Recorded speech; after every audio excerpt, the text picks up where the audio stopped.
Biblioteca Virtual do PCJ. Será mesmo que ninguém vai ao Pai se não for por Jesus? Clique para ouvir. E Jesus disse que ninguém vai ao Pai, se não for por Ele. Então não adianta, não é por intermédio de santo nenhum que vai chegar até Deus, porque Jesus, o próprio Deus Filho, falou que ninguém vai até Deus se não for por Ele. Jesus disse isso mesmo? João, evangelista, foi o único que deixou escrito o que Jesus teria dito. Por que eu disse teria? Fato é que depois de cerca de 30 anos após a crucificação de Jesus, é que João escreveu o seu evangelho. Será que ele se lembrou direitinho de tudo o que Jesus dissera? Não temos certeza, pois não havia um gravador de voz como existe hoje. Mas ele, João, inspirado por Deus, escreveu. Sim, escreveu o evangelho de João, em pergancurtido.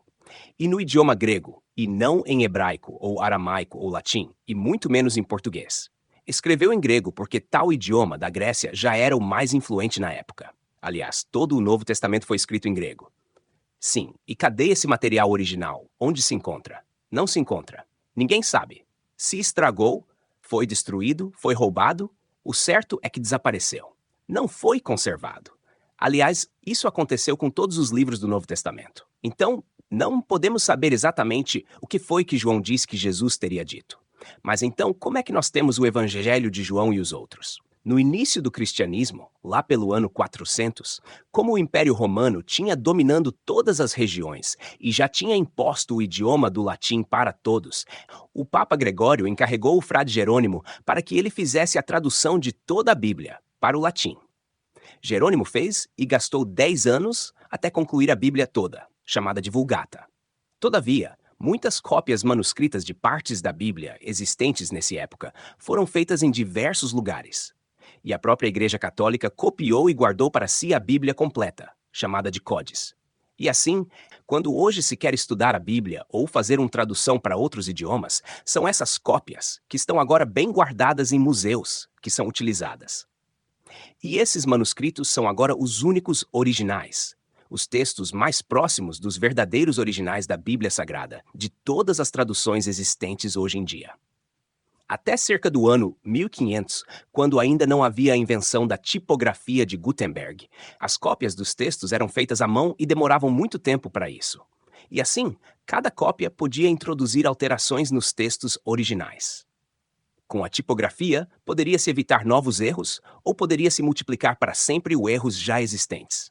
E foi isso mesmo que aconteceu. Quando Gutenberg imprimiu a primeira Bíblia, ele utilizou qual texto como sendo o original?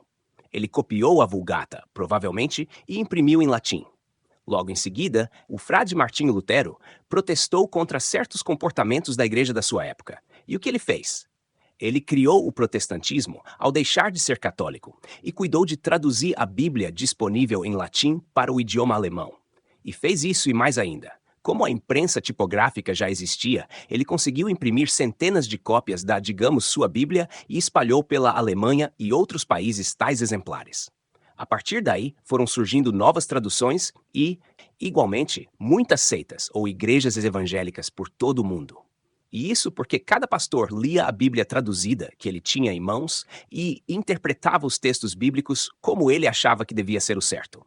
E esse certo em muito divergia das interpretações católicas e das outras seitas, e etc.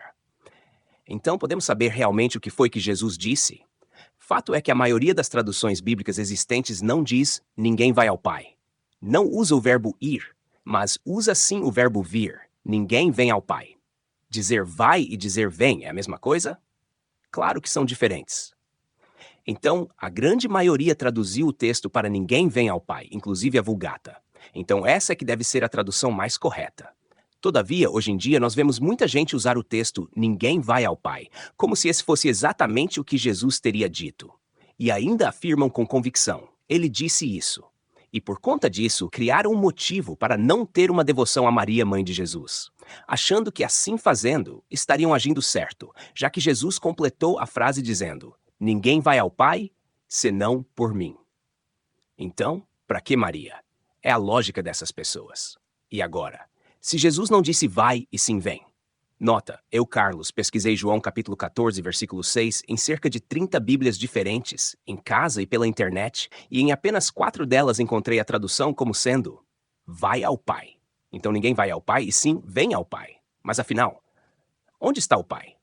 Quem diz vai, deve achar que o Pai está lá bem distante, e que só se pode chegar até ele se for colado em Jesus. Talvez a gente poderia imaginar como se o Pai fosse a Lua e Jesus seria como sendo um foguete da NASA que nos poderia levar até a Lua. Mas Jesus não disse vai, e sim vem. Então o Pai não está assim tão distante. O Pai está em Jesus. De fato é isso mesmo. Jesus disse: estou no Pai e o Pai está em mim. Como é possível isso? O Pai está em Jesus? Mas eu pensei que o Pai estivesse no céu. Mas ele disse: ninguém vem ao Pai senão por mim. Como assim?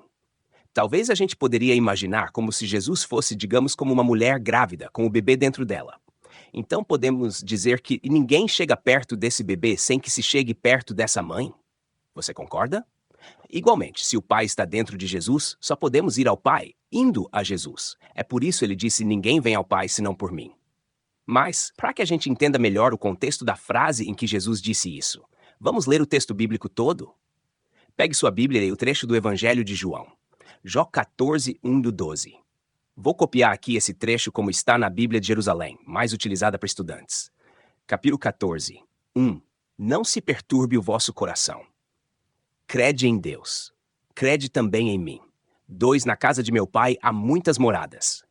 Se não fosse assim, eu vos teria dito, pois vou preparar-vos um lugar. 3. E quando eu me for e vos tiver preparado um lugar, virei novamente e vos levarei comigo, a fim de que onde eu estiver, estejais vós também. 4. E para onde vou, conheceis o caminho. 5. Tomé lhe diz: Senhor, não sabemos para onde vais, como podemos conhecer o caminho? 6. Lhe Jesus: Eu sou o caminho, a verdade e a vida. Ninguém vem ao Pai a não ser por mim. Se me conheceis, também conhecereis a meu Pai. Desde agora o conheceis e o vistes. 8. Filipe lhe diz: Senhor, mostra-nos o Pai e isso nos basta. Diz-lhe Jesus: Há tanto tempo estou convosco e tu não me conheces, Filipe. Quem me vê, vê o Pai. Como podes dizer: mostra-nos o Pai? Não creis que estou no Pai e o Pai está em mim? As palavras que vos digo, não as digo por mim mesmo, mas o Pai que permanece em mim realiza suas obras. Ons crede-me, eu estou no Pai e o Pai em mim. Crede-o, ao menos, por causa dessas obras. 12. Em verdade vos digo, quem crê em mim fará as obras que faço e fará até maiores do que elas, porque vou para o Pai. Você percebeu esta frase final? Vou para o Pai. Como assim? Ele não disse que o Pai já está nele. E coitado de Felipe, deve ter ficado mais desorientado mais do que a gente agora. Ele queria que Jesus lhe mostrasse o Pai. E Jesus quase que lhe deu uma bronca. Como podes dizer, mostra-nos o Pai está em mim? E ele e Tomé olhavam para Jesus ali na sua frente, e o Pai está onde mesmo? E você entende onde é que o Pai estava no corpo de Jesus? Quem imaginou enxergar um outro corpo, ou uma figura, ou o que quer que seja do Pai ali grudado em Jesus, se decepcionou e não viu nada? Você quer enxergar o Pai em Jesus? Aqui vai uma dica. Quem é o Pai? O Pai é Deus, o todo. E Deus o que é? Deus é amor. Puro e perfeito amor incondicional. Jesus, como a água de um rio que se juntou às águas do oceano, virou uma só água. Assim é Jesus. Se uniu tanto com Deus, o Pai, que se transformou nele. Por isso ele disse: estou no Pai e o Pai está em mim. Ou eu amo com o mesmo amor que o Pai ama. E o mais importante é que isso não vale só para Jesus, vale também para todos nós. Vale para você. Vale para mim. E Jesus foi explícito em dizer: quem crê em mim fará as obras que eu faço e fará até maiores. Agora você começa a compreender como é que aquelas pessoas humanas que foram chamadas de santos ou santas foram capazes de fazer milagres, assim como Jesus não fez nenhum milagre. Epa, aí já é demais. Você dizer que Jesus não fez milagres. Compreenda que foi o Pai quem realizou todos os milagres que Jesus fez. Jesus só foi o intermediário. Por isso, ele já nos disse que também nós seremos capazes de fazer as obras que ele fez e até maiores. Mas isso só será possível quando a gente estiver bem unido com o Pai, assim como Jesus estava, e assim como os santos provaram que estavam, porque só Deus faz o milagre acontecer. Mas você não acha um tanto presunçoso Jesus ter dito: ninguém vem ao Pai senão por mim? Vamos refletir um pouco mais sobre isso. Por um lado, é verdade que ninguém precisa de outra pessoa para ir até Deus, o Pai. Agora, pegou mesmo, dizer isso não é um absurdo? Não, não é. É só falta de compreensão. Responda, onde é que Deus está?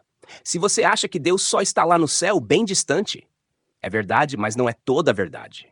A verdade é que todos nós e o universo inteiro já estamos todos dentro de Deus. Estamos dentro de Deus. Consegue entender isso? Você tem no seu corpo alguma ameba, ou bactéria, ou vírus? Dentro dele? Com certeza tem.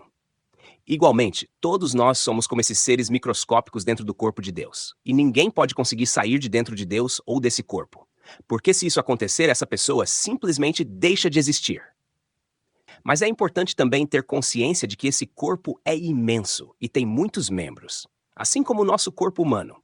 Tem a cabeça, tem os pés e etc. Você começa agora a compreender que quando Jesus disse "vou para o Pai", era só um deslocamento dentro do mesmo corpo de Deus. E você se lembra de que o apóstolo Paulo falou no corpo místico de Cristo? Ele disse que Cristo é a cabeça e nós somos os membros? 1 Cor 12, 27. Vós todos sois o corpo de Cristo e individualmente sois membros desse corpo. Ora, foi por causa dessa doutrina que a igreja criou a devoção a Maria, mãe de Jesus. Ela foi a mãe da cabeça, Cristo. Ela o gerou no seu ventre, engravidou e ele foi o filho dela. E ela cuidou dele até quando ele, com 30 anos, começou o seu ministério público. Mas espera aí, uma mãe pode ser mãe apenas da cabeça? Não, ela tem que ser mãe do corpo inteiro. Então, pela doutrina do corpo místico, ela é a nossa mãe também. Por isso os católicos veneram e amam muito a essa sua mãe. Quer você queira ou não queira, ela é sua mãe espiritual também. E como toda mãe, ela sabe o que fazer com seus filhos. E o faz com todo o amor que Deus lhe deu. E se Jesus é o nosso Senhor, nós resolvemos chamá-la de Nossa Senhora. Afinal, existiu alguém tão mais unido com Jesus do que Maria, sua mãe? Daí a nossa devoção de gratidão para com ela. Foi exclusivamente por ela que o Pai nos deu o seu Filho Jesus. E o que aconteceria conosco se Jesus não tivesse nascido entre nós? Quer mesmo saber a resposta? Estaríamos ainda nas trevas, isto é, sem luz. E Jesus quem é? Ele era a luz verdadeira, que vindo ao mundo a todos ilumina. 9. Agora você pode compreender tudo. Digamos que Jesus fosse como uma grande tocha acesa. E onde foi colocada pela primeira vez essa tocha? No ventre de Maria. Então ela é essa mulher totalmente iluminada por essa tocha, ou seja, cheia da luz de Deus. E para que serve mesmo a tocha? Para iluminar os que estão próximos dessa luz que emana da tocha acesa. E é por isso também que os que praticam uma devoção a Maria são iluminados para o quê? Você sabe? Para enxergarem o caminho que lhes permite enxergar o Pai. Lembra que Jesus disse, "Eu sou o caminho"? Ou seja, ele é um caminho iluminado. Porque se você anda no escuro, vai se perder por aí e não vai chegar lá. E por isso também que Jesus disse, "Ninguém vem ao Pai a não ser por mim". Ou seria o mesmo que dizer, "Sem mim que sou a luz, ninguém vai conseguir enxergar o caminho e chegar até o Pai". Tá compreendendo? Então não é presunçoso dizer que sem luz, sem mim, sem o mim de Jesus, não se pode chegar ao Pai. Com todo o caminho iluminado, tudo fica mais fácil, não é verdade? E quando os cristãos se aproximam de Maria, ela que segurou essa tocha por muito mais tempo e está bem iluminada por essa luz, com certeza não vai se perder pelo caminho quem dela se aproxima.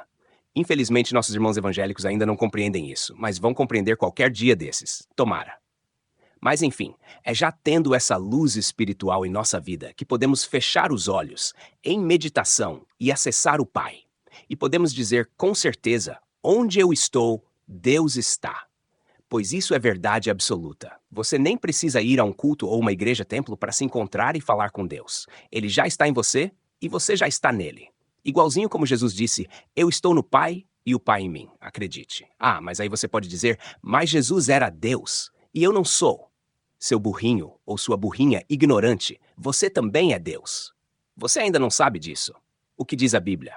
Leia Salmo 82:6. Eu disse, "Vós sois deuses, e todos vós filhos do Altíssimo". E Jesus até relembrou isso. Não está escrito na vossa lei. Eu disse, "Sois deuses". Sim, somos deuses, assim como Jesus é Deus. Todavia ninguém, e nem Jesus é o todo, Deus onipotente, onipresente, onisciente e único. Nem mesmo Jesus era um Deus assim. E nós, muito menos. Mas por que somos deuses? Resposta: porque temos um pedacinho de Deus, uma centelha divina dentro do nosso corpo. Só por isso. E quando a humanidade tiver essa consciência de que todos somos deuses, ninguém mais vai fazer mal aos outros. Roubar, agredir, matar, bater na mulher, estuprar uma criança, abortar, etc. E por que não vai mais fazer isso? Resposta: porque Deus não faz. Por isso o mandamento máximo do cristianismo é esse: filhinhos, amai-vos uns aos outros. Você é capaz de matar outra pessoa? Se não é, é porque você já está na luz e não nas trevas. Continue assim. Enfim, como uma vela acende outra vela e continua acesa, assim foi a vida dos santos e santas, a começar la Santa Maior. Maria, aquela que conduz seus filhos a Jesus e ao Pai, todos com a mesmíssima luz com que o Pai nos iluminou. Brilhe a vossa luz diante dos homens, disse Jesus. Carlos Eduardo da Silva, teólogo. Feliz Ano Novo.